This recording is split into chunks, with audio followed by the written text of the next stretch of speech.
सुबह का वक्त था। हवा में जंगल की खुशबू थी। मोगली धीरे धीरे जंगल के रास्ते पर चल रहा था, जहां पेड़ खत्म हो रहे थे और सामने एक नई दुनिया शुरू हो रही थी, इंसानों का गांव। उसके कदम हल्की सी घबराहट के साथ नए सफर की तरफ बढ़ रहे थे।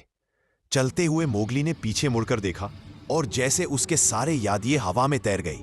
बल्लू की हासी, बगीरा की सीख और अकेला की गरज उसके दिल में गूंज उठी। ये सब कुछ उसके पीछे था, लेकिन उसका दिल दोनों दुनियाओं के बीच अटका हुआ था। जब मोगली गांव के किनारे पहुंचा, उसने देखा छोटे छोटी मिट्टी की झोपड़ियां, धुएं का बादल और बच्चे खेल रहे थे। उसने गहरी सांस ली और बोला, अब वक्त आ गया है अपनी पहचान ढूंढने का।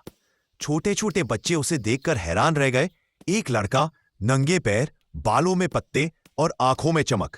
किसी ने दर के पीछे देखा, किसी ने मुस्कुरा के हाथ हिलाया। मोगली भी मुस्कुराया, जैसे कह रहा हो, मैं दुश्मन नहीं, दो। तभी एक बूढ़ा आदमी आगे आया।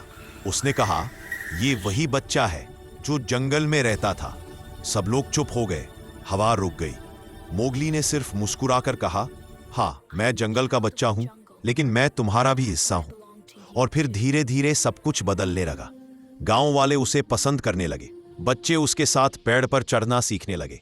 मोगली ने उन्हें दिखाया, जानवरों से डरना नहीं चाहिए, इनसे प्यार करना चाहिए। दूर जंगल की छाया से बलू, बघीरा और रक्षा उसे देख रहे थे।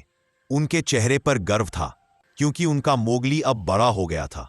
एक ऐसा लड़का जो दोनों दुनियाओं के बीच एक पुल बन गया। मोगली जंगल और गांव के बीच खड़ा था, एक पैर जंगल में, एक पैर इंसानों के बीच। उसने आसमान की तरफ देखा और मुस्कुराकर कहा, मैं दोनों का हूं, जंगल का भी और इंसान का भी। Moral, narrator softly. सच्ची बहादुरी ताकत में नहीं होती, बल्कि सही रास्ता चुनने में होती है, चाहे वो कितना भी मुश्किल क्यों ना हो।